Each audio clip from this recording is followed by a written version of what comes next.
Merci d'être avec nous dans Smart Tech. Avec nous en plateau, Alain Staron. On le connaît bien évidemment, cofondateur d'Artifil. Bonjour Alain. Bonjour Eva. Merci beaucoup de nous accompagner aujourd'hui. On parlera avec vous, on fera le débrief de l'actualité tech de la semaine tout à l'heure. Gérard Haas nous accompagne également, avocat et coprésident de l'association Les Jurinautes. Bonjour. Bonjour Eva. Merci beaucoup de nous accompagner également Gérard Haas. Pareil, on fera avec vous le débrief de l'actu.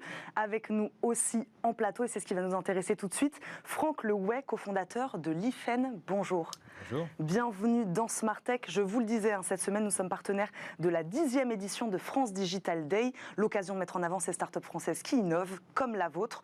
Aujourd'hui, nous recevons donc l'IFEN, la manière dont la tech peut notamment faciliter le travail des soignants. C'est ce qu'on va voir avec vous aujourd'hui. Franck Lehouet, ma première question est assez simple. Est-ce que vous diriez que la digitalisation du secteur médical est à double vitesse, c'est ce que je disais en préambule de cette émission, avec les techniques de pointe côté médecine, là on y est, et des processus plus à l'ancienne côté administratif? Alors, totalement. Ouais.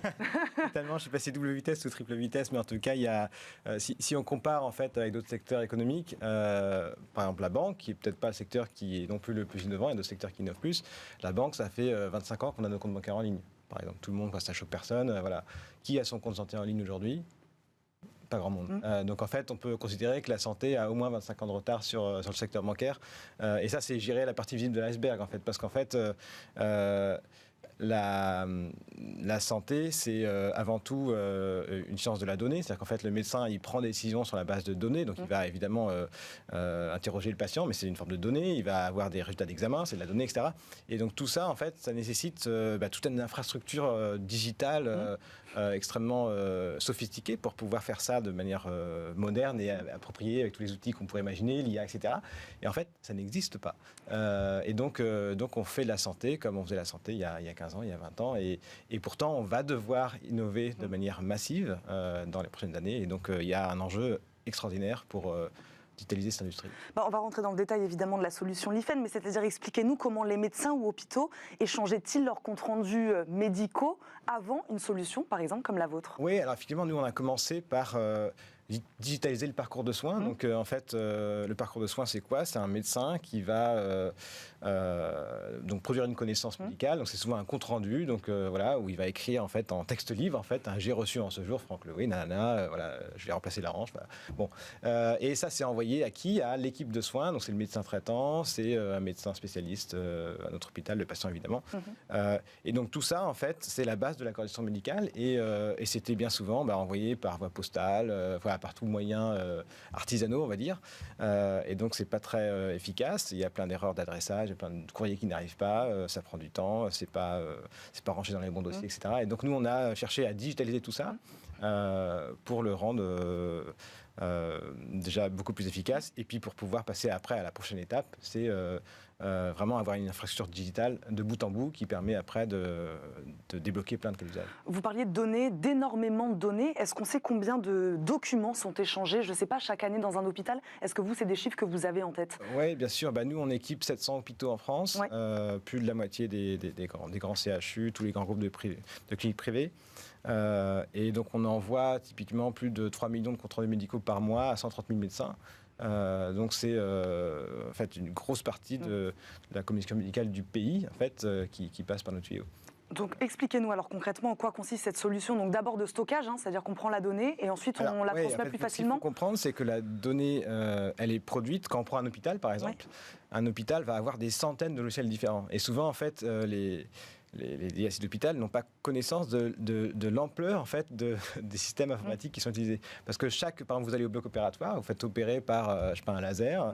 Le laser vient avec un logiciel qui va créer la connaissance, il va produire un compte-rendu opératoire par exemple. Et donc tous ces logiciels-là, en fait, bien souvent, ils communiquent mal entre eux. Ils sont propriétaires, ils sont livrés avec le hardware, ils ont été achetés il y a 10 ans, ils vont les garder 30 ans. Et en fait, donc il y a une inertie qui est incroyable. En fait, il y a une complexité de tout ça qui est juste dingue.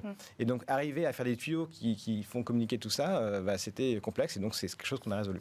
Et de quelle manière ça facilite vraiment le travail des médecins? C'est ça qui nous intéresse en préambule de cette émission. Je disais, les médecins passent beaucoup de temps à gérer la paperasse, la partie administrative.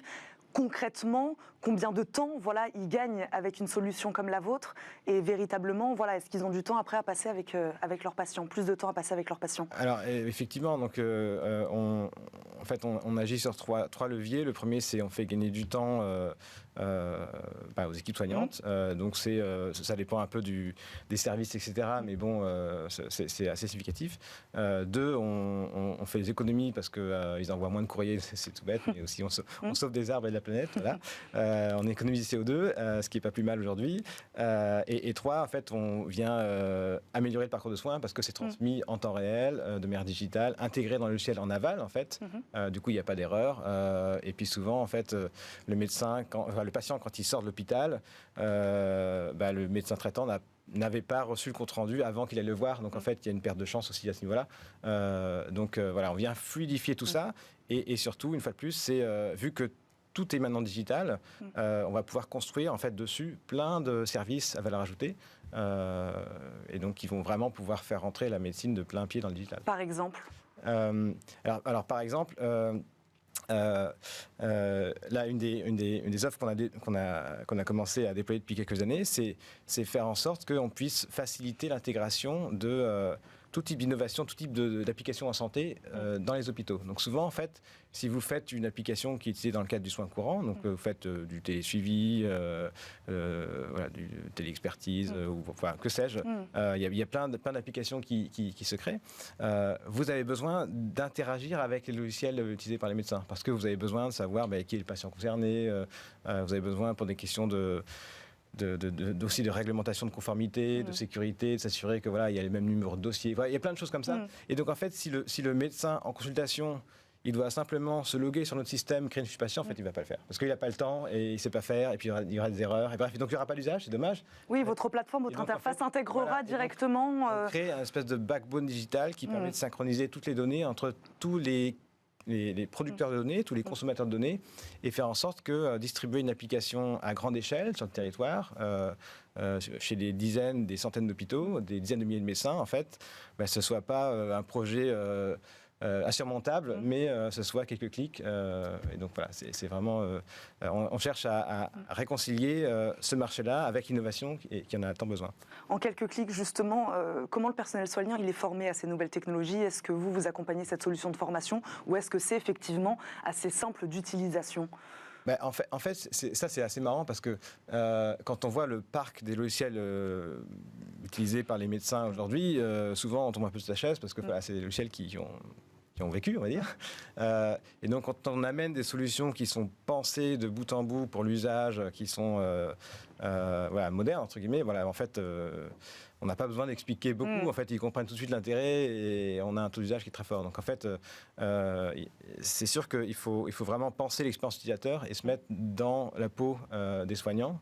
Pas que les médecins, mais l'ensemble des soignants pour comprendre un peu comment on va créer des solutions innovantes. Franck Leroy, une question que je suis évidemment obligée de vous poser lorsqu'on parle de données, de stockage de données, de transmission de données. Sur la sécurité de ces données-là, comment vous la garantissez-vous? Où sont-elles stockées à l'heure où on sait évidemment que les cyberattaques se multiplient, notamment sur des structures comme les hôpitaux? Oui, bien sûr. Les hôpitaux, effectivement, sont une cible facile, entre guillemets, pour les hackers parce que, comme je le disais, l'infrastructure, elle est extrêmement compliquée à maintenir pour les DSI qui sont pas les mieux armés parce que gèrent un opérationnel incroyable et c'est compliqué pour eux. Et puis en plus on rentre dans l'hôpital comme tout le monde peut rentrer n'importe où et faire n'importe quoi. C'est quand même assez facile de hacker tout ça. Et justement, nous on approche des techniques modernes donc dans le cloud avec du coup tout un tas de technologies pour garantir évidemment la sécurité maximum des données et on le fait de manière centralisée avec des équipes dédiées plutôt que chaque hôpital dans son coin. Donc en fait on a un effet d'échelle qui est important. Mais plus il y a de données, plus c'est compliqué? Non, je dirais pas plus il y a de données, plus c'est compliqué, mais plus il y a de données, plus on va être une cible potentielle. Donc en fait, plus il y a d'enjeux, quoi. Après, donc il y a tout un cadre réglementaire qui est présent et donc qu'il faut respecter évidemment. Donc il y a des hébergeurs dédiés qui sont des hébergeurs agréés santé. On parle beaucoup en ce moment d'hébergement souverain. D'ailleurs, c'est un débat politique assez intéressant en ce moment. Et puis, voilà, il y a des normes ISO 27001, etc. Et puis, tout après, notre savoir-faire pour essayer de sécuriser tout ça. Eh ben, on va terminer sur ces mots. Merci beaucoup, Franck Loé, d'avoir répondu à nos questions, de nous avoir présenté la solution Lifen. Je rappelle, vous êtes son cofondateur. Vous restez avec nous pour le débrief de l'Actu Tech.